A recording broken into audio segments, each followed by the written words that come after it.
नमस्कार दोस्तों, कैसे हैं आप सब लोग। स्वागत है आपका उत्कर्ष क्लासेज की इस ऑनलाइन क्लास में।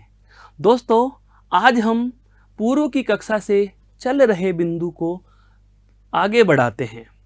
पूर्व की कक्षा में हमने जाना था कि अलंकार के जो प्रकार शब्द अलंकार और अर्थ अलंकार, और शब्द अलंकार में भी अनुप्रास, यमक और श्लेष। इससे आगे की चर्चा हम करें तो उससे पहले हम एक बार जानना चाहेंगे कि देखो, पूर्व में हम सबसे पहले कौन से अलंकार की चर्चा कर चुके हैं। अनुप्रास अलंकार की चर्चा कर चुके हैं। और अनुप्रास अलंकार में हमने यह जाना था कि शब्द जो है बार बार आएगा, लेकिन अर्थ एक जैसा होता है। दूसरी प्रकार में जो हमने जान ली है बात, वह कौन सी थी कि यमक में क्या होगा, शब्द तो बार बार आएगा लेकिन अर्थ अलग अलग होगा। अलग अलग होगा। और शब्दालंकारों का जो तीसरा महत्वपूर्ण प्रकार है वह कौन सा है दोस्तों, श्लेष। और श्लेष अलंकार में क्या होता है, शब्द जो है वह एक बार आएगा, लेकिन अर्थ अलग अलग। अब देखो, यह दो तथ्य यहां समान और यह दो तथ्य यहां समान। शब्दालंकार का चौथा और अंतिम महत्वपूर्ण बात या अंतिम महत्वपूर्ण प्रकार से हम आज की चर्चा को शुरू करना जा रहे हैं, और वह है दोस्तों कौन सा, वक्रोक्ति। अधीनस्थ बोर्ड की बात करें तो इस प्रकार के अलंकार को अधीनस्थ बोर्ड की परीक्षाओं में सम्मिलित नहीं किया गया है, लेकिन हाँ, यह विषय विशेष के संदर्भ से हमें जान लेना जरूरी है कि वक्रोक्ति क्या होती है। तो देखो, आज का जो हमारा अलंकार होगा, आज हम जो चर्चा शुरू करने जा रहे हैं वह है अलंकारों के चौथे प्रकार। कौन से वक्रोक्ति अलंकार से। कौन से अलंकार से है दोस्तों, वक्रोक्ति अलंकार से। और वक्रोक्ति अलंकार क्या होता है, इसको जानते हैं जरा। वक्रोक्ति के शाब्दिक अर्थ की बात की जाए, वक्रोक्ति के शाब्दिक अर्थ की बात की जाए तो वक्रोक्ति में दो पद हैं। एक तो है वक्र और एक क्या है दोस्तों, उक्ति। वक्र और उक्ति। अब आप खुद भी बता सकते हैं कि वक्र और उक्ति का मतलब क्या हुआ। वक्र का मतलब होता है टेढ़ा। वक्र का मतलब क्या होता है दोस्तों, टेढ़ा। आपने पढ़ा भी होगा, आपने यह चीज पढ़ी भी होगी। कब, जब आप गणित में त्रिविमीय आकृतियां पढ़ते हैं, गणित भाषा में हम त्रिविमीय आकृतियां पढ़ते हैं, तब हमारे पास यह लाइन आती है क्या, कि वक्रोक्ति या वक्र बनाना हो, अधिगम का वक्र बनता हो। वक्र का मतलब आकार है, या हम कहें टेढ़ा है। कैसा आकार है, टेढ़ा। उक्ति का मतलब क्या होता है, कथन। तो वक्रोक्ति का शाब्दिक अर्थ क्या हो गया, टेढ़ा कथन। बस यहीं से आपको इस अलंकार की क्लू निकाल लेनी है। शब्द अलंकार में अंतिम प्रकार लेकिन है महत्वपूर्ण। वक्रोक्ति अलंकार क्या होता है, टेढ़े कथन वाला अलंकार।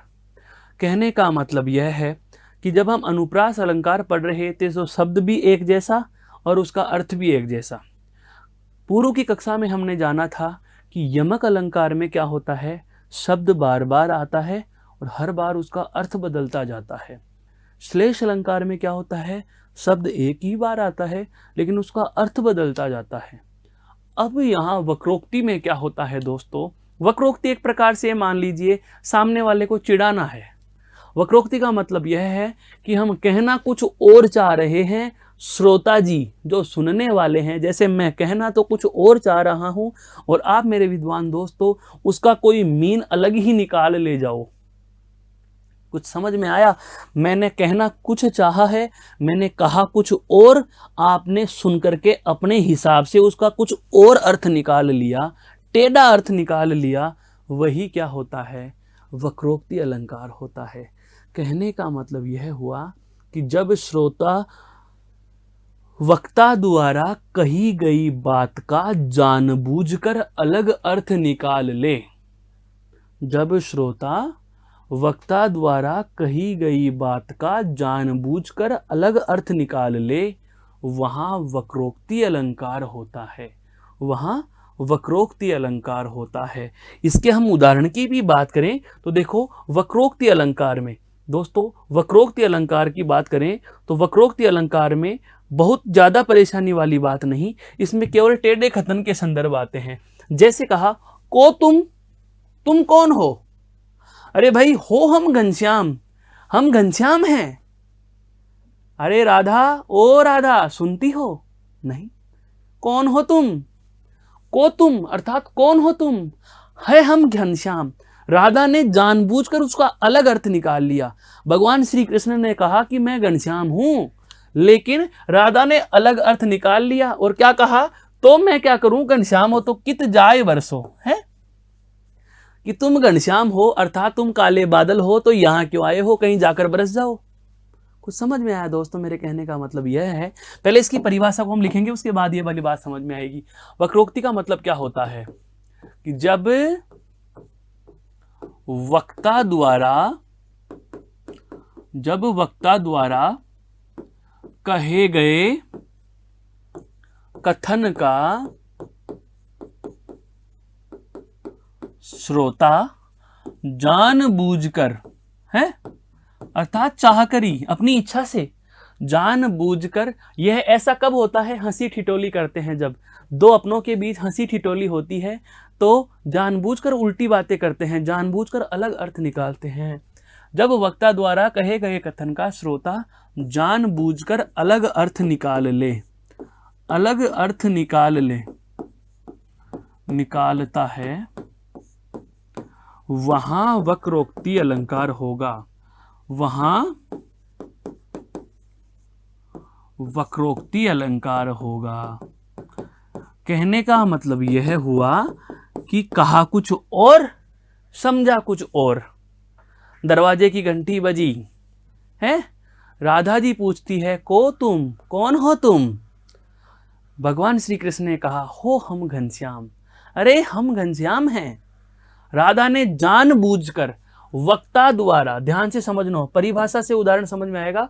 जब श्रोता वक्ता द्वारा कहे गए कथन का श्रोता जानबूझकर अलग अर्थ निकालता है, राधा जी ने कहा, सोचा और जानबूझकर अलग अर्थ क्या निकाल लिया कि घनश्याम का मतलब ये कृष्ण नहीं, ये तो कोई काला बादल है। तो उसको जवाब क्या दे रही है, तो बरसों कित जाए, यहां क्यों आए हैं, कहीं जाकर के बरस जाओ, अगर तुम काले बादल हो तो, अगर तुम काले बादल हो तो। कुछ समझ में आया मेरे दोस्तों? कहने का मतलब बहुत छोटा सा है, बहुत सरल है कि जब हम कहें कुछ और, बहुत बार होता भी है, हम जैसे मोबाइल फ़ोन पर बात कर रहे होते हैं, हमारे दोस्त को या हमारे छोटे भाई बहन को हम समझाते हुए कह भी देते हैं कि यार मैं कहना क्या चाह रहा हूँ, तू समझ क्या रहा है। बस वही वक्रोक्ति है कि हम कहें कुछ और, सामने वाला समझे कुछ और, मैं समझा कुछ और रहा हूँ, आप समझ कुछ और रहे हैं, बस यही वक्रोक्ति है। टेढ़ा कथन कि जब वक्ता द्वारा कहे गए कथन का श्रोता जानबूझकर ही अलग अर्थ निकाल ले, तो ऐसी स्थिति में दोस्तों वक्रोक्ति अलंकार होगा। कौन सा होगा? वक्रोक्ति अलंकार होगा। यह थी वक्रोक्ति की बात। अब हम बात करेंगे अगले अलंकार की। ध्यान दीजिए, अब तक हम शब्दालंकार के प्रकारों से परिचित हुए हैं पूर्व की कक्षा में और आज की कक्षा के आरंभ में। आज की कक्षा के आरंभ में ही हम एक शब्द अलंकार का जो शेष रहा प्रकार था, इसे पढ़ने के बाद अब मैं शुरू करूंगा अर्थ अलंकार का पहला प्रकार या मूल अलंकारों में पांचवा। अलंकारों का राजा जिसको कहा जाता है वह है दोस्तों कौन सा? उपमा अलंकार। कौन सा अलंकार है आज दोस्तों चर्चा में लेने वाला? उपमा अलंकार है। मुख्य 3-4 अलंकार और होते हैं इसमें अर्थ अलंकार में, जैसे एक उपमा है, एक अलंकार रूपक है, एक अतिशयोक्ति है, एक मानवीकरण है। तो हम इन चारों अलंकारों को बहुत विस्तार से जानेंगे। इसके अलावा शेष रहे जैसे दृष्टांत, उदाहरण, विभावना और संदेह तथा भ्रांतिमान, इनकी भी हम चर्चा करने वाले हैं। लेकिन ये अर्थ अलंकार के जितने भी मैंने आपके सामने नाम गिनाए हैं, चाहे वह उपमा हो, चाहे वह रूपक हो, चाहे वह उत्प्रेक्षा हो, चाहे वह विभावना हो, चाहे वह संदेह हो, मानवीकरण हो, असंगति हो, दृष्टांत हो या भ्रांतिमान हो, इन सभी की हम बात करने वाले हैं। पर जिसे अलंकारों का राजा कहा जाता है वह कौन सा है? उपमा अलंकार है। छोटा सा प्रश्न पूछ लिया जाता है बहुत बार परीक्षाओं में, क्या कि अलंकारों का राजा किसे कहा गया? तो अलंकारों का राजा किसे कहा जाता है दोस्तों? अलंकारों का राजा किसे कहा जाता है? उपमा को। किसको कहा जाता है? उपमा अलंकार को कहा जाता है। उपमा अलंकार क्या होता है, ध्यान दीजिए। तो इसे समझने के लिए हम एक पुराने बिंदु की बात करते हैं, गद्य भाषा के या गद्य विधा के व्याकरण के एक बिंदु की बात करते हैं दोस्तों, वह है विशेषण।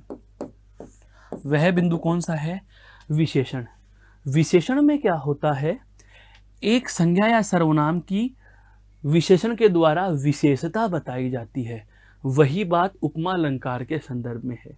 उपमा अलंकार में क्या होता है कि किसी एक शब्द की किसी अन्य शब्द से या तो समानता बताई जाती है या तुलना की जाती है।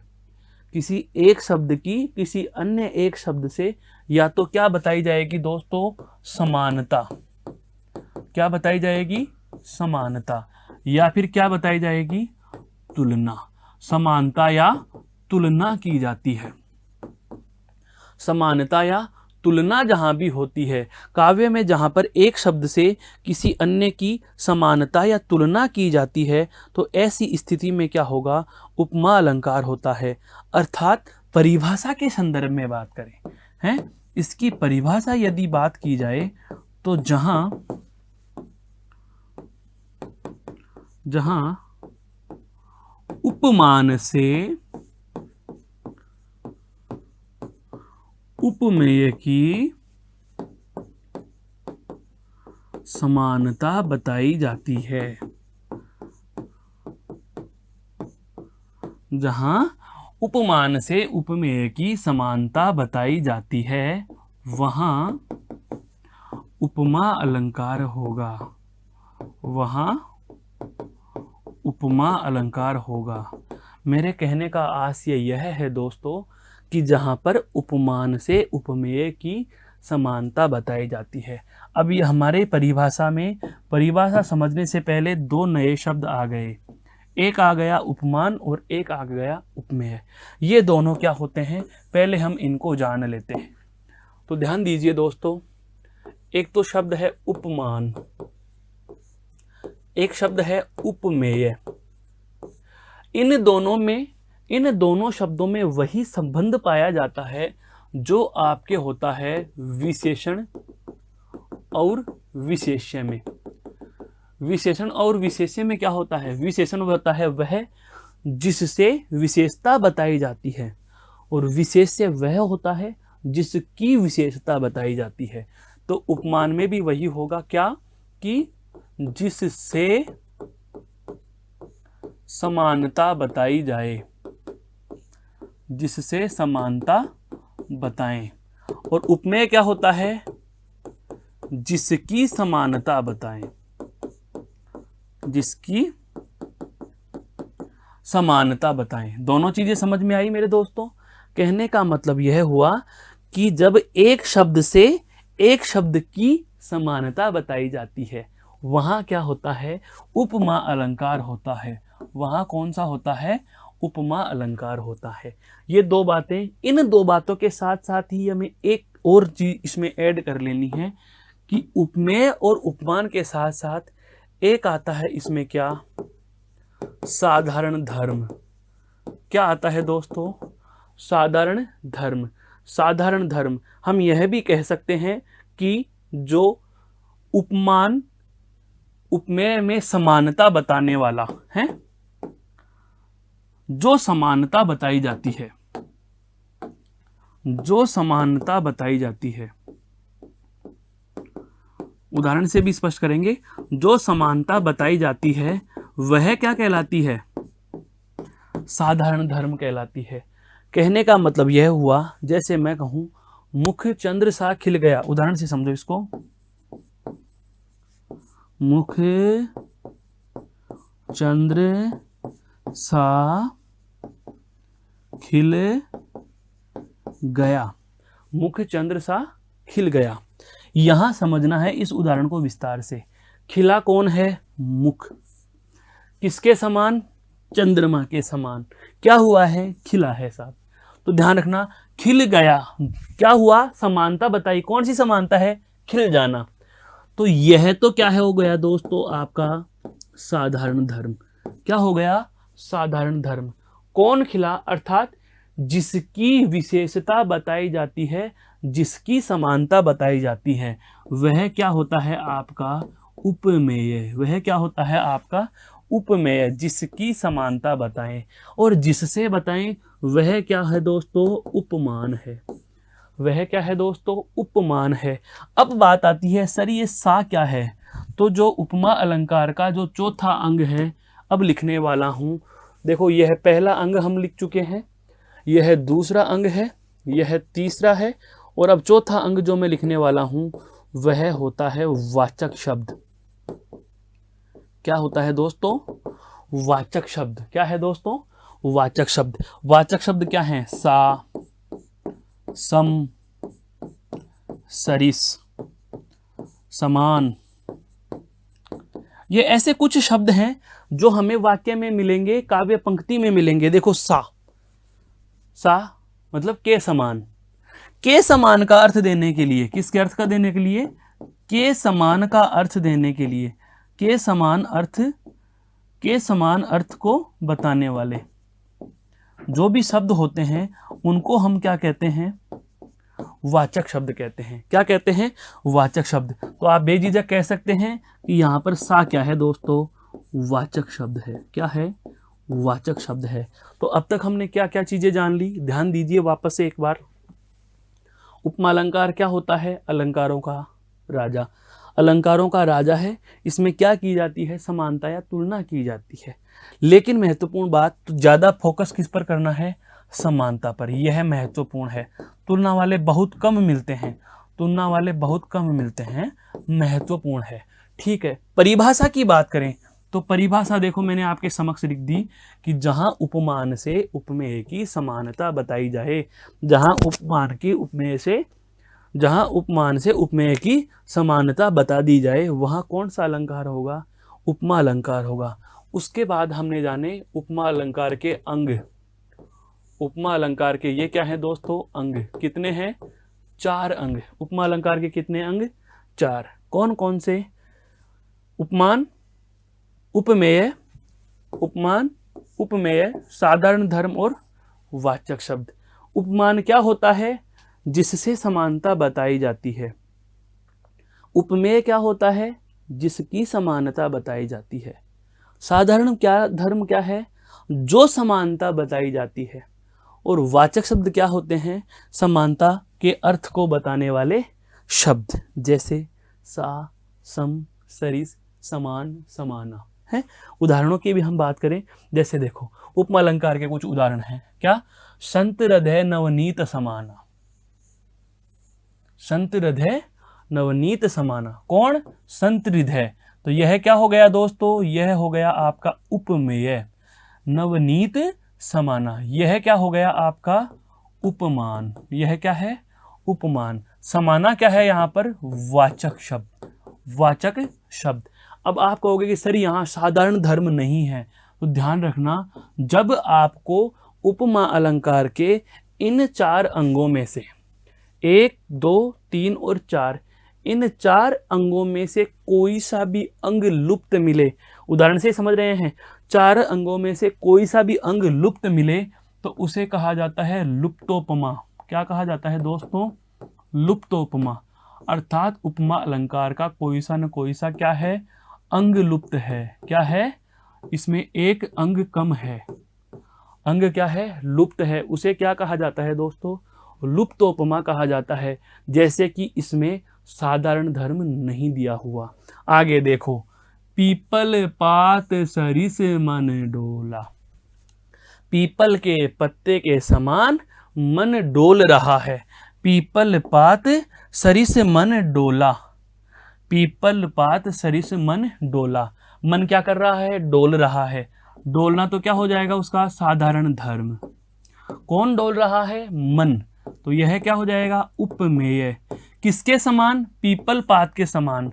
तो पीपल का पत्ता क्या हो गया दोस्तों? उपमान हो गया। और सरिस, सरिस यानी के समान, तो यह क्या हो गया आपका? वाचक शब्द। जब उपमा अलंकार के किसी उदाहरण में उसके चारों तत्व या चारों अंग मौजूद रहें तो उसे कहा जाता है दोस्तों पूर्णोपमा। क्या कहा जाता है उसको? पूर्णोपमा, अर्थात उपमा अलंकार का पूर्ण उपमा रूप। कहने का मतलब जिसमें उपमा अलंकार के सारे अंग मौजूद रहें, जिसमें अलंकार, उपमा अलंकार के सारे अंग मौजूद रहें। आगे बढ़ो। आगे हमने क्या लिखा दोस्तों इसमें? राधा बदन चंद्र सो सुंदर। राधा बदन चंद्र सो सुंदर, सुंदर सी लगरी मोरनी सी नाजुक सी गुलाब सी नायिका। इन उदाहरणों में देखो बहुत अच्छी अच्छी चीजें आ रही हैं। क्या क्या आया? सुंदर सी लग रही, कौन? नायिका। सुंदर सी लग रही नायिका। यह तो क्या हो गया था दोस्तों? यह तो कौन से का उदाहरण था? लुप्तोपमा का। लुप्तोपमा।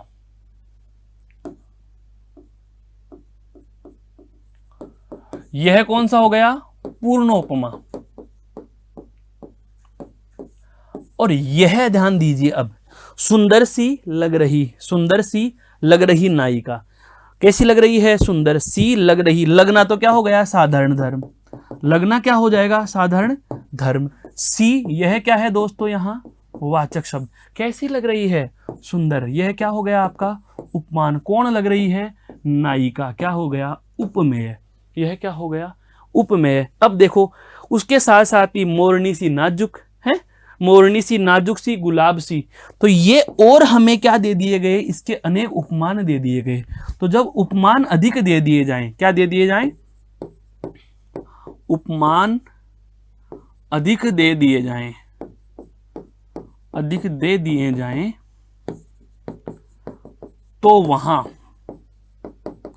मालोपमा होता है। माला की तरह आ गए, माला के मोतियों की तरह। एक खत्म ही नहीं हुआ दूसरा दे दिया, एक खत्म ही नहीं हुआ दूसरा दे दिया। इसमें तो क्या था? कोई अंग लुप्त है। संत हृदय नवनीत समाना। यहां कौन सा अंग नहीं था? साधारण धर्म नहीं। इसमें क्या नहीं था?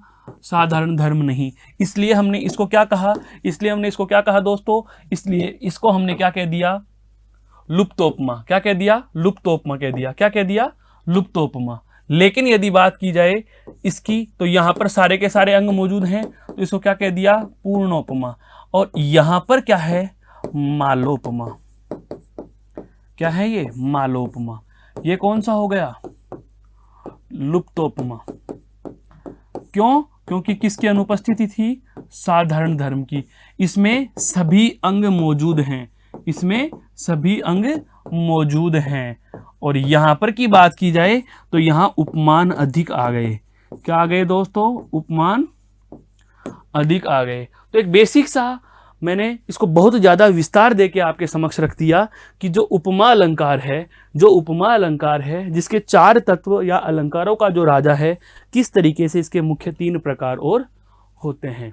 तो आशा करता हूं यह वाला भाग भी, भेद भी आपके बेहद समझ में आया है।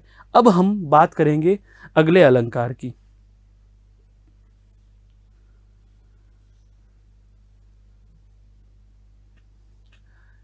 तो अगला अलंकार जो हमारा है दोस्तों, हम बात कर रहे हैं अर्थ अलंकारों में। तो जो हमारा अगला अलंकार है वह होगा क्या?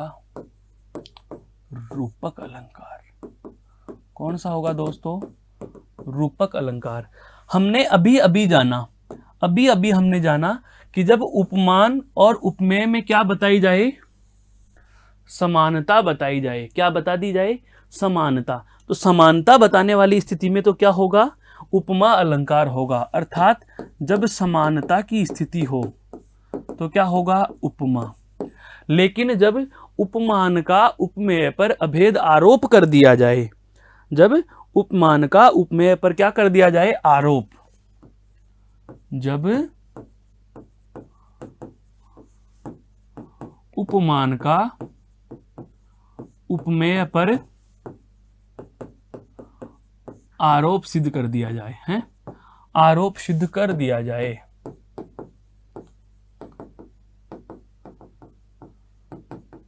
वहां रूपक अलंकार होगा।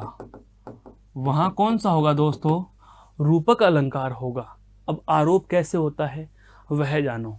जब हम तुलना कर रहे होते हैं तो एक के समान दूसरे को बताते हैं, क्या? जैसे चंद्र के समान चेहरा, समान बता दिया, लेकिन हम यही कह दें कि चंद्रमा ही मुख है या मुख ही चंद्रमा है।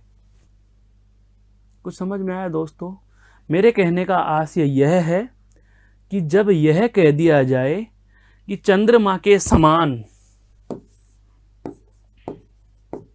चंद्र सम मुख, अर्थात चंद्रमा के समान मुख, लेकिन मैं यही कह दूं कि चंद्रमुख, क्या कह दूं? चंद्रमुख है। मैं कह दूं चरण कमल, चरण क्या है? कमल हैं। मुख क्या है? चंद्रमा हो गया।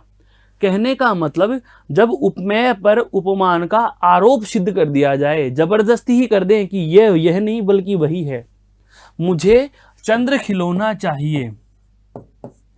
माँ ने कहा, बच्चे ने कहा माँ से, माँ मुझे क्या चाहिए? चंद्र खिलौना चाहिए।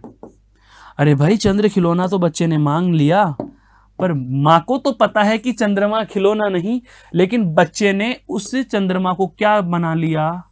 खिलौना बना लिया। क्या बना लिया? खिलौना बना लिया। अर्थात जब उपमान को क्या बना दिया जाए? जबरदस्ती उपमेय बना दिया जाए। जब उपमान को जबरदस्ती क्या बना दिया जाए? उपमेय बना दिया जाए, अर्थात उपमान का उपमेय पर आरोप कर दिया जाए, वहां रूपक अलंकार होता है। वहां कौन सा है? रूपक अलंकार होता है। इसके एक बहुत अच्छे उदाहरण की बात कर रहा हूं। क्या? कि उसका मुख तो भाई चंद्रमा है। मुख तो क्या है? मुख तो चंद्रमा है। अब बताओ, मुख तो चंद्रमा है, हो सकता है क्या? नहीं। लेकिन हम फिर भी मुख को क्या बता रहे हैं? चंद्रमा बता रहे हैं। इसे ही कहा जाता है दोस्तों आरोप कर देना। क्या कहा? आरोप सिद्ध कर दिया। आरोप का मतलब यहां दोष से नहीं है दोस्तों, आरोप का मतलब यहां है जबरदस्ती थोप देना, जबरन थोप देना, न होते हुए भी बता देना। मुख तो चंद्रमा है। अब चंद्रमा कहां, मुख कहां? लेकिन हम कहें कि राधा का मुख तो चंद्रमा है, मेरा खिलौना तो क्या है? चांद है, इसके कमल तो, इसके चरण तो कमल के समान हो गए, कमल हैं। कहने का मतलब जब उपमान का हम अभेद आरोप कर रहे हैं, जब हम उपमान का आरोप कर रहे होते हैं, आरोप कर देने का मतलब, रूपक का मतलब क्या होता है? रूप दे देना, रूप प्लस कै, रूप कर देना, अर्थात एक को दूसरे का रूप दे देना, वही क्या हो जाएगा दोस्तों? रूपक अलंकार हो जाएगा। कहने का आशय यही हुआ कि जब उपमेय को जबरदस्ती उपमान जैसा बता दिया जाए, उपमेय कौन हुआ? चेहरा, उसको उपमान जैसा बता दिया कि ये तो चंद्रमा है, मुख तो क्या है? चंद्रमा। ऐसी स्थिति में कौन सा होता है? रूपक अलंकार। अब इसको पहचानने का, क्योंकि ये आरोप बहुत बार विद्यार्थियों के समझ में नहीं आता और वे अलंकार उपमा समझ बैठते हैं, तो दोस्तों उपमा अलंकार के लिए आपको ध्यान रखने हैं, ये वाचक शब्द हैं, ये केवल उपमा अलंकार में ही आएंगे। अगर किसी अन्य लाइन में भी अगर आपको इनमें से कोई वाचक शब्द मिलता है तो आप सीधे सीधे क्या कह दोगे? कि उपमा अलंकार है। लेकिन यहां पर ध्यान देने वाली बात है, देखो मुख तो चंद्रमा है, यहां सा सम सरी से समान समाना, इस प्रकार का कोई वाचक शब्द प्रयोग में नहीं लिया हुआ होगा। और काव्य पंक्ति के लिए एक महत्वपूर्ण बात बता रहा हूं, यहां पर लिख देता हूं, जो रूपक अलंकार को पहचानने में आपकी बहुत ज्यादा मदद करती है। क्या? काव्य पंक्ति में, काव्य पंक्ति में दो शब्दों के मध्य, दो शब्दों के मध्य हाइफन चिन्ह, जो डैश का चिन्ह होता है वह लगा होगा। ये बहुत कम विद्यार्थियों को पता होता है, बहुत कम मेरे विद्वान दोस्तों को यह चीज मालूम होगी। रूपक अलंकार आपको जहां भी दिया जाएगा तो जहां पर उपमा अलंकार का वाचक शब्द आता है, देखो चंद्र डैश मुख, चंद्र सा मुख होता तो उपमा है, चंद्र डैश मुख है रूपक है? चरण सा कमल या चरण से कमल, इसका मतलब क्या हुआ, जब कभी वाक्य की पंक्ति में उपमेय और उपमान के मध्य वाचक शब्द के स्थान पर हाइपन चिन्ह का प्रयोग हो तो आप रूपक अलंकार को चिन्ह करके आ सकते हो। आशा करता हूं यह रूपक अलंकार का बिंदु भी आपके समझ में आया होगा। जैसे इसके कुछ उदाहरण भी दिए गए हैं। बीती विभावरी जागरी, अंबर पनघट में डुबो रही, तारा घट ऊषा नागरी। ये यहां पर तारा घट, घड़ा किसके समान हो गया, तारा कि जो तारों का घड़ा है, तो तारों का घड़ा है उसे अंबर पनघट में डुबो रही, तारा घट ऊषा नागरी। ऊषा नागरी जो महिला है वह ताराओं के इस आकाश के घड़े को किसमें डुबो रही है, समुद्र में से भर रही है। अब आकाश को घड़ा बना दिया, जबरदस्ती आरोप कर दिया, मुख तो चंद्रमा है, मुख तो चंद्रमा है नहीं, बना दिया। तो ऐसी स्थिति में जहां दोस्तों आरोप कर दिया जाता है तो वहां सदैव ही कौन सा अलंकार होगा आपका, रूपक अलंकार होगा। कौन सा होगा, रूपक अलंकार होगा। अब हम बात करेंगे अगले शब्द अलंकार नहीं अर्थ अलंकार पर, और वह अर्थ अलंकार कौन सा है दोस्तों, उत्प्रेक्षा।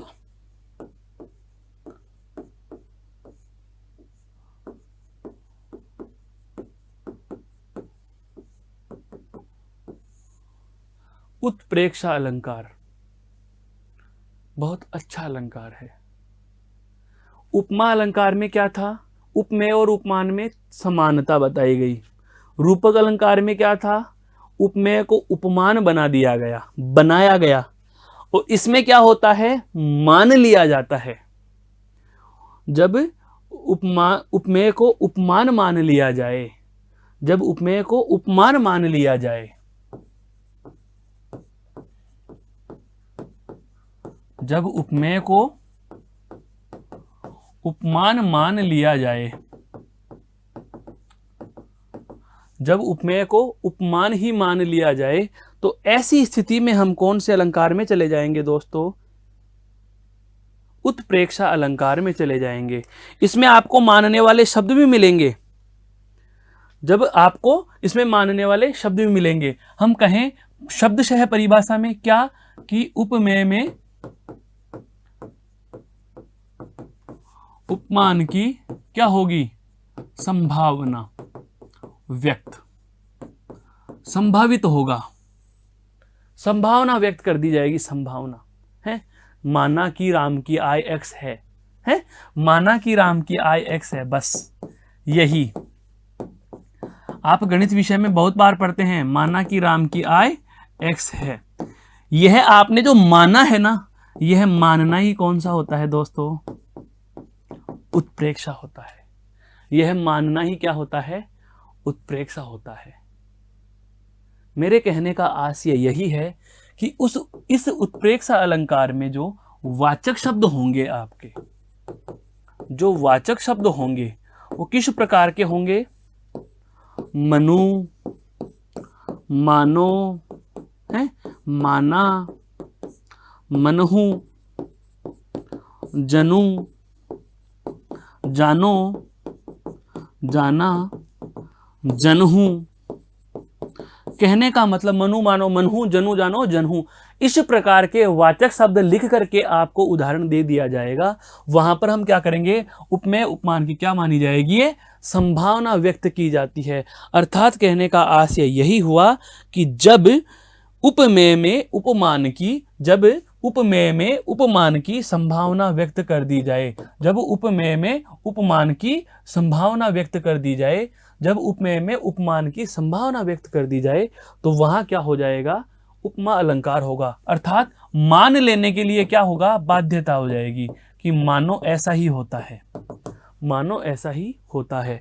और इस प्रकार के जो वाचक शब्द हैं, ये जो वाचक शब्द हैं ये आपको वाक्य में दिए हुए होंगे, ये निश्चित होते हैं, क्योंकि अलंकारों को पहचानने के लिए या तो आपको पूरा का पूरा उदाहरण रटा रटाया होना चाहिए, और रटने वाली हम बात ही नहीं करेंगे, हम तो यहाँ कंसेप्ट समझने की बात करते हैं। तो आपको क्लू मिल रहा है कि आपको दिए गए उदाहरण काव्य पंक्ति में इनमें से कोई सा न कोई सा वाचक शब्द मिल जाएगा। जैसे आप चाहो तो दोस्तों उदाहरण की चर्चा कर सकते हो। उदाहरण में देखो, हर्षि हृदय दशरथपुर आई, जनु मिल गया, जनु ग्रह दशा दुषह दुखदाई। और देखो, रिपु आतन की कुंडली कर जोगिनी चबात, पीबही में पागी मानो मनो, जुबती जलेगी जलेबी खात। यह क्या है? वाचक शब्द। और यह भी दोस्तों क्या है? आपका वाचक शब्द। तो जब मैंने अभी अभी आपको बताए वाचक कौन कौन से हैं, तो जनु जानो, जनु जानो, जनहु, मनु, मानो, मनहु, जाना या माना। इस प्रकार के वाचक शब्दों का जो प्रयोग होगा वह कौन से अलंकार में होता है? केवल और केवल आपके उत्प्रेक्षा अलंकार में ही होगा। उत्प्रेक्षा अलंकार का सबसे महत्वपूर्ण और सबसे मजबूत तरीका जो पहचानने का है यह यही है दोस्तों। तो अब हम बात कर रहे थे उत्प्रेक्षा अलंकार की। मुख्य मुख्य जो अलंकारों की हम बात करें तो देखो, शब्द अलंकार में अनुप्रास, यमक, श्लेष और वक्रोक्ति, और अर्थ अलंकार में उपमा, रूपक और उत्प्रेक्षा। यही आपके बहुत ज़्यादा महत्व के होते हैं। लेकिन इनके अलावा कुछ और अलंकार होते हैं, उनकी भी हम चर्चा कर लेते हैं। जैसे हम अगला अलंकार चर्चा में शामिल करना चाहें, जैसे हम अगला अलंकार दोस्तों चर्चा में शामिल करना चाहें, आता है भ्रांतिमान। है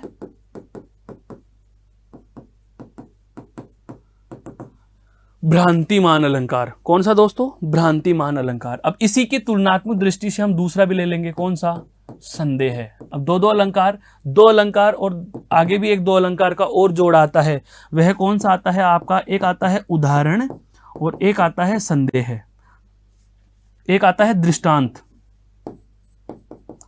ये चार अलंकार हैं दोस्तों जो एक प्रकार से जोड़े में चलते हैं।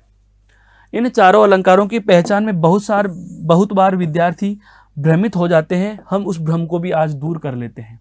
देखो क्या, भ्रांतिमान और संदेह है, दोनों स्थितियां सुनने में एक जैसी लग रही हैं। दोनों स्थितियां सुनने में तो एक जैसी लग रही हैं।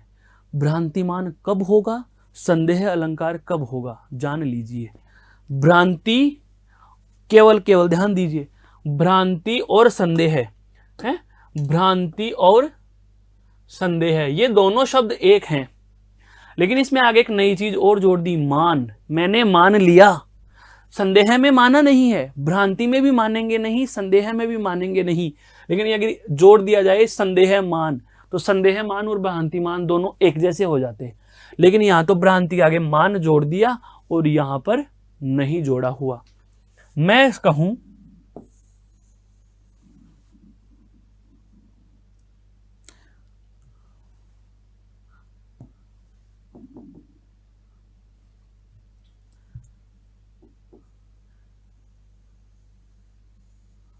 ऐसी सी एक आकृति बनी हुई है आपके समक्ष, ऐसी सी आपके समक्ष एक आकृति बनी हुई है। अलंकार क्या है दोस्तों? कवि की कविताएं की लाइनें याद कर लेना अलंकार नहीं होता, 6 उदाहरण याद कर लेना अलंकार नहीं होता। अलंकार क्या चीज है वो समझो। भ्रांति और संदेह दोनों स्थितियां एक जैसी हैं। आपके समक्ष ऐसी सी कोई चित्र बना हुआ है। अब मैं अलग अलग विद्यार्थियों से पूछता हूं। मेरे एक दोस्त से मैंने पूछा यह क्या है, उसने जवाब दिया सांप है। क्या है? सांप है। एक ने जवाब दे दिया यह तो सांप जैसा है, यह सांप जैसा है। और तीसरे ने जवाब दिया सांप है या नहीं है। तीनों में अंतर है या नहीं हुआ? तीनों में अंतर हुआ दोस्तों। अगर आपने इस लाइन को सांप मान लिया तो आप भ्रांति को मान बैठे हो। आप भ्रांति को मान बैठे हो। आपने कह दिया ये सांप जैसा है, सांप जैसा है, तो आप यहां अलंकार मान नहीं रहे हैं, आप यहां पर उदाहरण दे रहे हैं कि यह है सांप के समान दिखाई दे रहा है, तो उदाहरण दे रहे हो। लेकिन आप कहो कि यह सांप है या नहीं है, अब आपके जहन में क्या है दोस्तों? संदेह है। क्या है? संदेह है। आप रास्ते में चल रहे हैं, अंधेरे मार्ग में आपने देखा कि एक ऐसा छोटा सा पेड़ है जो भूत की तरह प्रतीत हो रहा है।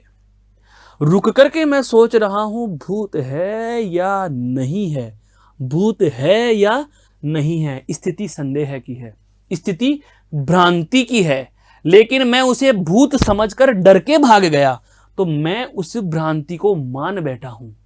समझ में आया दोस्तों मेरे कहने का मतलब क्या है? कि जब कभी आप किसी शब्द में कोई अन्य अर्थ या कोई चमत्कार मान बैठते हो, तो उस स्थिति में क्या होगा? भ्रांति मान होगा। और यदि आपको कंफ्यूजन की स्थिति लगे, आप निश्चित नहीं कर पाओ कि कहना क्या चाहा है या कहा क्या गया है, तो उस स्थिति में आप इसे संदेह के संदर्भ से भी देख सकते हैं। इसे आप संदेह के पर्दे में गिनोगे। कहने का मतलब यह हुआ कि समानता, एक जैसा दिखने के कारण, हम कहें सादृश्य। सादृश्य का मतलब क्या होता है? समान दृश्य। समान दृश्य का मतलब के जैसा, के जैसा दिखना। के जैसा दिखने के कारण, के जैसा दिखने के कारण हम उपमेय को उपमान समझ बैठे। उपमेय को क्या समझ बैठे? उपमान समझ बैठे। कहने का मतलब यह हुआ कि जब हमें एक जैसा दिखने के कारण, के समान, जैसे भूत के समान दिखने के कारण उस पेड़ को, उस छोटे पौधे को हम भूत समझ बैठे, तो वह मान लिया, वह भ्रांतिमान होगा। और जब हम यह निश्चित नहीं कर पा रहे कि उपमेय और उपमान की सादृश्यता में हम निश्चित नहीं कर पाए, तो वहाँ कौन सा हो जाएगा दोस्तों? संदेह होगा। जैसे छोटे बच्चे ने अपनी माता के बालों की बनी हुई चोटी देख करके कह दिया कि माता के जो सिर पर सांपिनी लेटी हुई है। बच्चे ने क्या मान लिया? कि माता के या मम्मी के बालों पर या मम्मी के सिर पर सांपिनी या सांप लेट रहा है। तो इस समय क्या हो गया दोस्तों? भ्रांतिमान हो गया, क्योंकि उसने उस चोटी और उस सांप की सादृश्यता को मान लिया है। और यदि दूर कहीं लाल साड़ी को देख करके यह कह रहे हैं कि साड़ी विच नारी है कि नारी विच साड़ी है, समझ में नहीं आ रहा कि नारी ने साड़ी पहनी है या साड़ी नारी ने ले रखी है, दोनों का रंग एक जैसा है, अंतर नहीं कर पा रहे, तो उस स्थिति में क्या होता है दोस्तों? संदेह अलंकार होता है। क्या होता है दोस्तों? संदेह अलंकार होता है। सारी विच नारी है कि नारी विच सारी है, सारी ही की नारी है कि नारी ही की सारी है, संदेह है।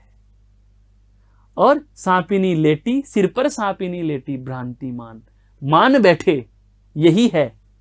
जब सादृश्यता के कारण उपमेय कोई उपमान समझ लिया जाए, जब सादृश्यता के कारण उपमेय कोई उपमान समझ लिया जाए, तो वहां कौन सा अलंकार होगा दोस्तों?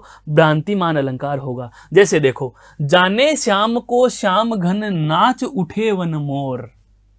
जान करके श्री श्याम को, भगवान श्री श्याम को क्या जान करके? घन श्याम घन, बारिश के बादल, नाच उठे वन मोर।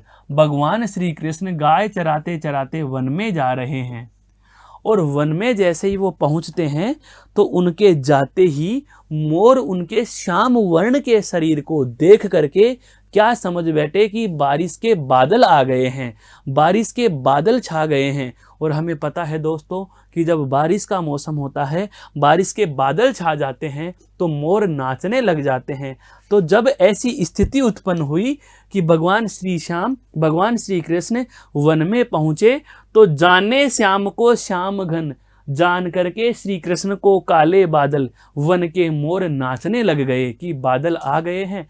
तो उन्होंने मान लिया है। जब उपमेय और उपमान में, जब उपमेय और उपमान में सादृश्यता के कारण उपमेय को उपमान समझकर क्रिया हो जाए या कार्य हो जाए तो वहां भ्रांतिमान अलंकार होगा, तो वहां भ्रांतिमान अलंकार होगा। कहने का मतलब यही हुआ दोस्तों कि भगवान श्री श्याम को वन में पहुंचा देख करके मोर क्या सोचते हैं कि बारिश के बादल आ गए। एक जैसा क्या सादृश्यता क्या थी, काले बादल और काले या श्याम वर्ण के बादल होते हैं, श्याम वर्ण के कौन थे, भगवान श्री कृष्ण। दोनों को एक जैसा उपमेय को उपमान समझकर क्रिया हो जाए, यहाँ पर वन के मोर नाचने भी लग गए, कार्य भी करने लग गए, तो ऐसी स्थिति में कौन सा होगा, भ्रांतिमान अलंकार होगा। ओस बिंदु चुग रही हंसिनी मोती उनको जानकर, ओस बिंदु चुग रही हंसिनी, हंसिनी ने ओस के बिंदुओं को, जो ओस के जल की बूंदे थी, उनको मोती समझ करके चुगना शुरू कर दिया। अगर वो केवल उनको ये सोचती कि क्या पता ये मोती हैं या नहीं है, मोती हैं या नहीं है की स्थिति में दोस्तों संदेह होता, लेकिन उसने ओस बिंदु चुग रही हंसिनी मोती उनको जानकर, उनको क्या समझा उसने, उनको उसने समझा कि यहाँ पर यह क्या है, मोती है। ओस बिंदु चुग रही हंसिनी मोती उनको जानकर, उसने उनको क्या समझ लिया, मोती समझ लिया, और मोती समझ करके चुगने का काम भी शुरू कर चुकी। तो जब उपमेय और उपमान में सादृश्यता होने के कारण, जब उपमेय और उपमान में सादृश्यता होने के कारण एक जैसा उनको मान लिया जाता है, कार्य कर लिया जाता है, तो उस स्थिति में हम वहां भ्रांतिमान अलंकार कहते हैं। अब बात आती है संदेह अलंकार की। क्या संदेह अलंकार में क्या होता है, इस भ्रांतिमान का छोटा भाई है संदेह। भ्रांतिमान अलंकार जहां होता है उसका पहला चरण संदेह होता है। जब उपमेय और उपमान में संशय की स्थिति है, जब उपमेय और उपमान में क्या हो दोस्तों, संशय की स्थिति हो। अभी अभी हमने यही तो जाना, ये देखो, जब सांप है, श्योर है, भ्रांतिमान है, सांप है या नहीं, देखो सांप है या नहीं, यहां तो आपने क्या कहा दोस्तों, भ्रांतिमान, और यहां पर कौन सी स्थिति है, संदेह है। यहां पर कौन सी स्थिति है, संदेह है। भ्रांतिमान में काम हो गया, और देखो अब संदेह में कार्य नहीं होता। संदेह में क्या होगा, सारी विच नारी है कि नारी विच सारी है, सारी ही की नारी है कि नारी ही की साड़ी है, साड़ी में नारी है या नारी के पास साड़ी है, साड़ी है या नाड़ी है, समझ नहीं आ रहा। कहने का मतलब यह हुआ कि जब उपमेय और उपमान में, जब उपमेय व उपमान में संशय की स्थिति हो या संदेह या शंका की स्थिति हो, शंका की स्थिति हो, तो वहां संदेह अलंकार होगा, तो वहां संदेह अलंकार होगा। कहने का मतलब यह हुआ कि संशय दूर नहीं होता, संशय बना रहता है, कि जब उपमेय में उपमान का संशय बना ही रहे तो उस स्थिति में क्या हो जाएगा दोस्तों, संदेह अलंकार हो जाएगा। कौन सा हो जाएगा, संदेह अलंकार हो जाएगा। और ऐसे एग्जांपल्स में हम बात करें वाचक शब्दों की, तो वाचक शब्द भी आते हैं इसके, जैसे या, क्या लिखा हुआ मिलेगा, या, क्या मिल जाएगा, अथवा है, क्या मिल जाएगा, कीवा, क्या मिल जाएगा, केंधो है या कींधो, केंधो या कींधो। इस प्रकार के क्या मिलते हैं दोस्तों, वाचक शब्द भी आपको मिल सकते हैं। ये क्या हैं, संदेह अलंकार के वाचक शब्द हैं। साड़ी विच नारी है कि नारी विच साड़ी है, साड़ी है कि नारी है, नारी ही की साड़ी है। अर्थात जब भी संशय की स्थिति हो, स्थिति उपमेय और उपमान में लगातार संशय बना रहे, क्या बना रहे, संशय लगातार बना रहे, उस स्थिति में वहां कौन सा होगा, संदेह अलंकार होगा। कौन सा अलंकार होगा दोस्तों? संदेह अलंकार वहाँ हो जाता है। बहुत अच्छे से इस बात को हमने जान लिया है दोस्तों। अब हम बात करते हैं अगले अलंकार पर। एक बार आप इस स्लाइड को देख लीजिए।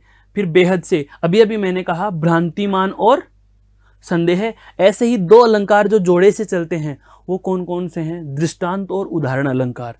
आगे बात करते हैं दृष्टांत और उदाहरण की। दृष्टांत और एक उदाहरण अलंकार। दृष्टांत अलंकार क्या होता है और उदाहरण अलंकार क्या होता है, इस बात को भी आप बहुत अच्छे से जान लीजिए। दृष्टांत में और उदाहरण में बहुत ज़्यादा बड़ा फर्क नहीं होता, लेकिन हैं दोनों एक जैसे से प्रतीत होने वाले, हैं दोनों एक जैसे से ही लेकिन महत्वपूर्ण। कि जब एक बात कह करके उसे प्रमाणित कहने के लिए दूसरी बात कह दी जाए, जब एक बात कह करके उसे प्रमाणित करने के लिए काव्य में दूसरी बात और तर्क के रूप में प्रस्तुत की जाती है, तो वहां तो क्या होगा? दृष्टांत होगा। वहां तो क्या होगा? दृष्टांत होगा। और जब एक बात को सिद्ध करने के लिए उससे मिलती जुलती दूसरी बात कही जाती है, तो वहां पर कौन सा होगा? उदाहरण होगा। दोनों में समझना, जब एक बात कह करके उसके प्रमाणीकरण के लिए दूसरी बात कही जाती है, कि जब एक बात कह करके उसे प्रमाणित करने के लिए उससे मिलती जुलती दूसरी बात कह दी जाती है, तो वहां पर क्या होगा? दृष्टांत अलंकार होगा। लेकिन अगर किसी एक सामान्य बात को बताने के लिए कोई विशेष बात का तर्क दिया जाए, तो वहां कौन सा होगा? उदाहरण होगा। दोनों को लिख देता हूं मैं। जब एक बात को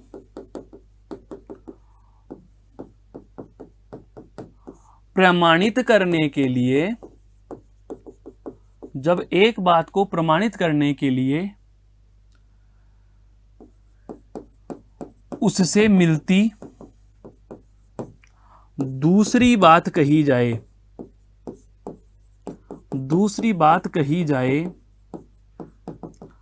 तो वहां दृष्टांत अलंकार होता है।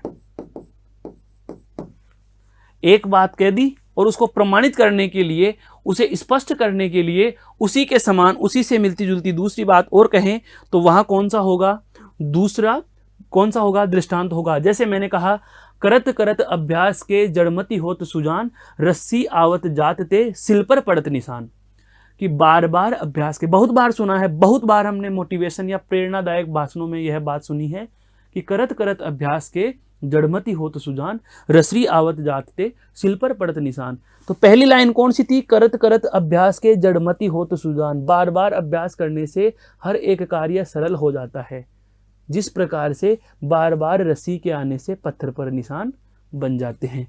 एक बात को प्रमाणित करने के लिए उससे मिलती जुलती दूसरी बात कह दी जाए, एक बात को कह करके उसे प्रमाणित करने के लिए दूसरी बात, उसी से मिलती जुलती दूसरी बात कह दी जाए, तो वहां कौन सा होगा? तो वहां आपका कौन सा हो जाएगा दोस्तों?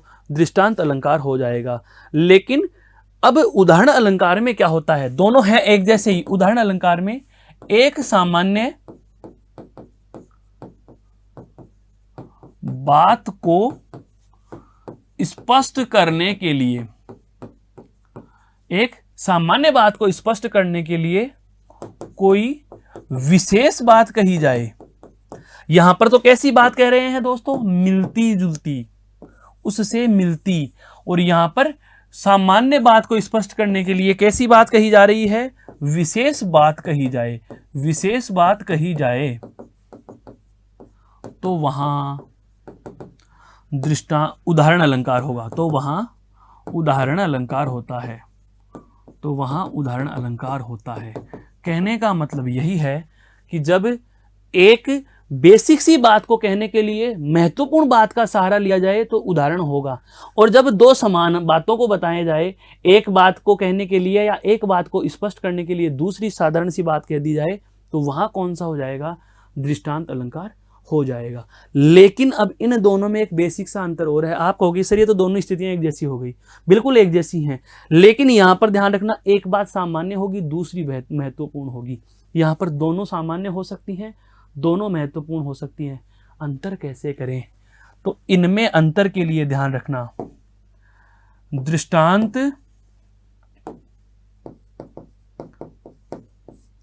व उदाहरण अलंकार में अंतर। दृष्टांत व उदाहरण अलंकार में अंतर, तो ध्यान रखना, दृष्टांत में वाचक शब्दों का प्रयोग नहीं होता। दृष्टांत में वाचक शब्द नहीं,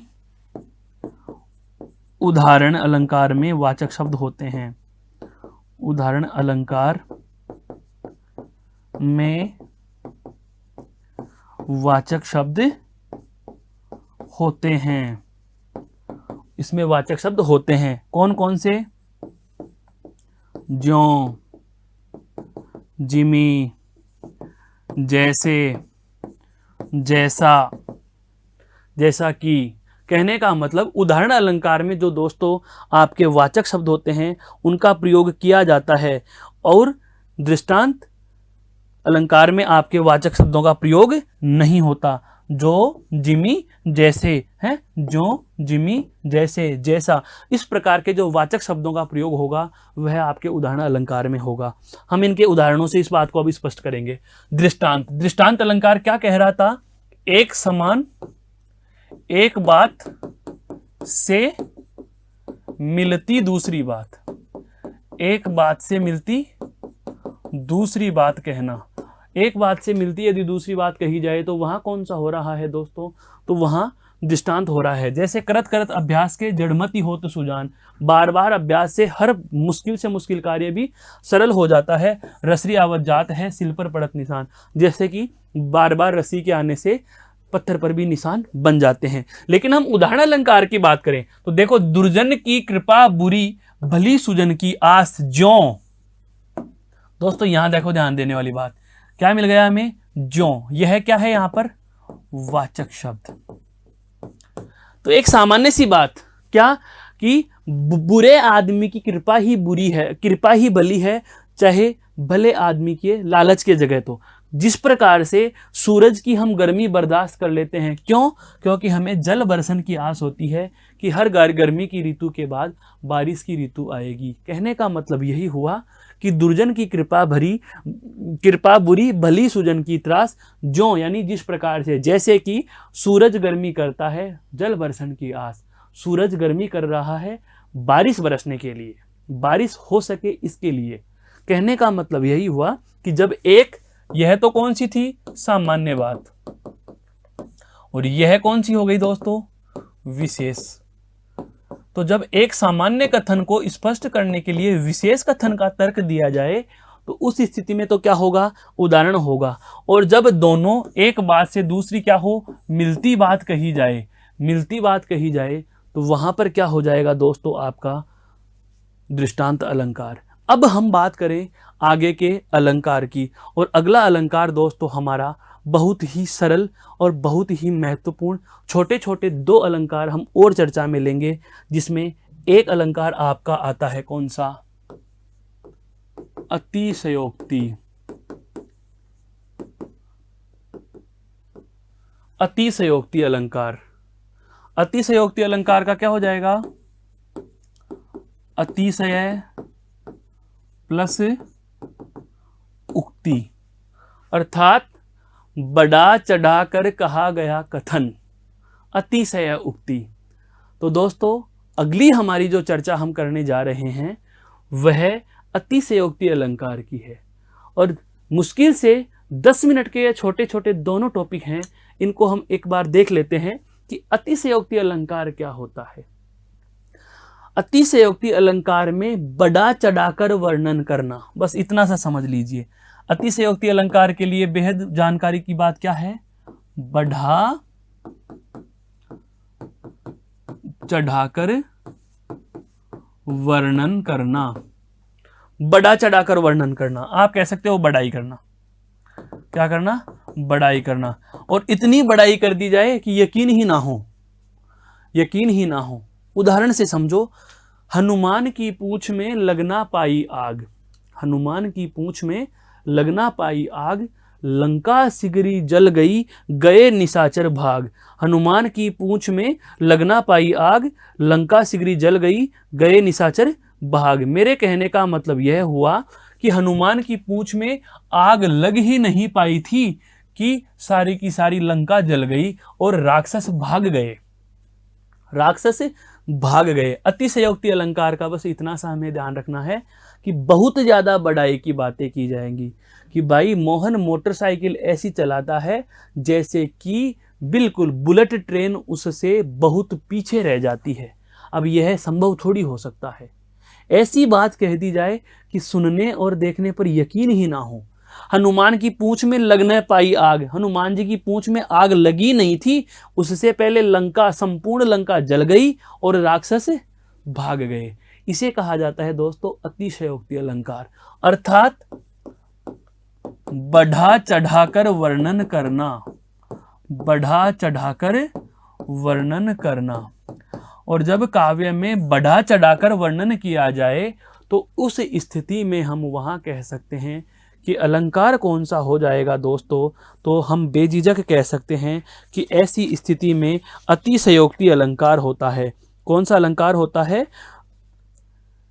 अतिशयोक्ति अलंकार होता है। परिभाषा भी आप इसकी शब्द से बांधना चाहें तो हम कहें कि जब किसी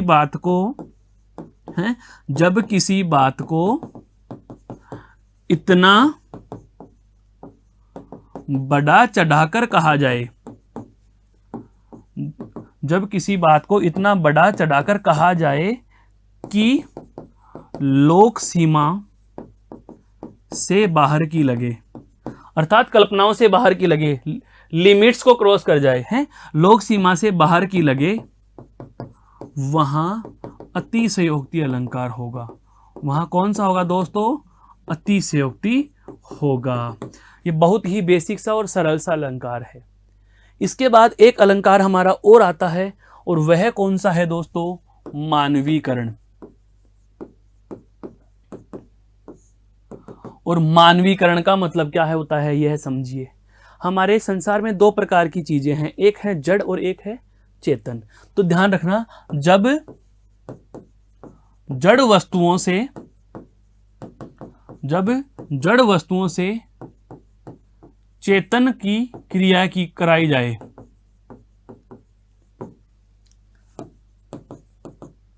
अर्थात निर्जीव का सजीव की तरह कार्य करना है, निर्जीव का सजीव जैसा व्यवहार। जड़ वस्तुएं चेतन की तरह कार्य कर रही हैं, निर्जीव चीजें सजीव की तरह काम कर रही हैं, वहां कौन सा होगा? मानवीकरण अलंकार। जैसे हवा चलना, चलना क्रिया आदमी की है, वायु से करवा रहे हैं। आकाश रो रहा है, आकाश रो रहा है, आकाश रो रहा है। प्रकृति देख रही है, प्रकृति देख रही है। दीवारें सुन रही हैं, दीवारें सुन रही हैं।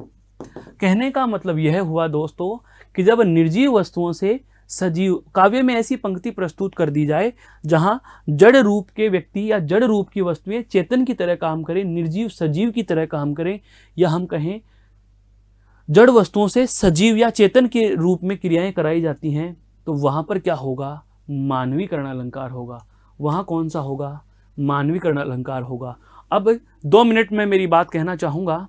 एक लाइन बोल रहा हूं, माली आवत देख कर कलियन करी पुकार, फूल फूल को चुनी लिए कल ही हमारी बार। दोस्तों आप समझ गए होंगे मैं किसकी बात कर रहा हूं, है? नहीं पराग नहीं मधुर मधु, नहीं विकास इही काल, अली कली ही सो बंध्यो आगे कौन हवाल। बहुत बार हमें समझाने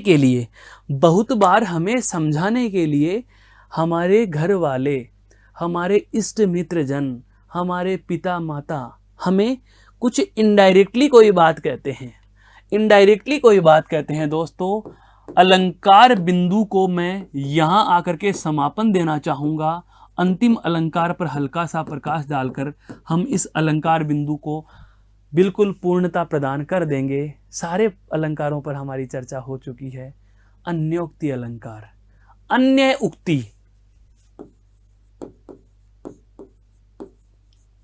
अन्य उक्ति, अन्य उक्ति का मतलब क्या होता है? अन्य उक्ति, अन्य कथन, इनडायरेक्टली कोई बात कही जाए, है? अर्थात जब अप्रत्यक्ष के माध्यम से, जब अप्रत्यक्ष के माध्यम से प्रत्यक्ष का बोध कराया जाए,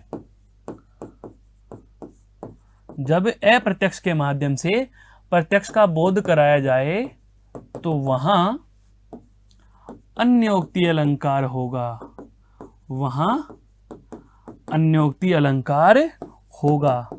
अर्थात जब ऐसी बात कह दी जाए जो हमें दिख नहीं रही है, जब ऐसी बात कह दी जाए जो दिख नहीं रही है, तो अप्रस्तुत के माध्यम से प्रस्तुत का बोध करा देना।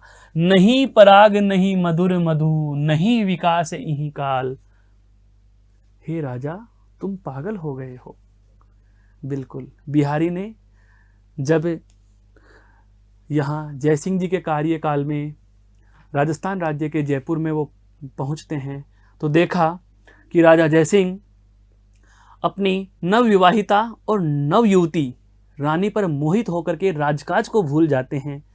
तो बिहारी ने एक अन्योक्ति कही कि नहीं पराग नहीं मधुर मधु, नहीं विकास इहीं काल, कि जिस फूल पर तू हे भंवरे मंडरा रहा है, न तो इसमें रस है, न इसमें सुगंध है, और इस समय अभी इसका विकास भी नहीं हुआ है। अली कली ही सो बंध्यो, आगे कौन हवाल। अभी तू अगर इस तरीके से इस पर आसक्त हो रहा है, आने वाले कल का क्या होगा, है? माली को आता देख करके कलियां कह रही हैं, फूले फूले चुन लिए काली हमारी बार, कि जो फूल फूल हैं वो आज चुन लिए गए, कल हमारा नंबर है। अर्थात जो मृत्यु के पास है वो आज मरेंगे, कल हमारी बारी है। कहने का मतलब यह हुआ कि जब अप्रत्यक्ष या अप्रस्तुत के माध्यम से दोस्तों प्रस्तुत का बोध कराया जाए, इनडायरेक्ट के माध्यम से डायरेक्टली का बोध करा दिया जाए, तो वहाँ कौन सा अलंकार होता है? अन्योक्ति अलंकार होता है। तो आशा करता हूँ आज की और ये पूर्व की कक्षा में जो हम अलंकार पर चर्चा कर रहे हैं दोस्तों, आपको बेहद पसंद आई है। फिर भी यदि कोई आपकी शंका रहे तो आप कमेंट बॉक्स में कमेंट करके मुझे पूछ सकते हैं। और तब तक के लिए आपका धन्यवाद। जय हिंद, जय भारत। धन्यवाद दोस्तों।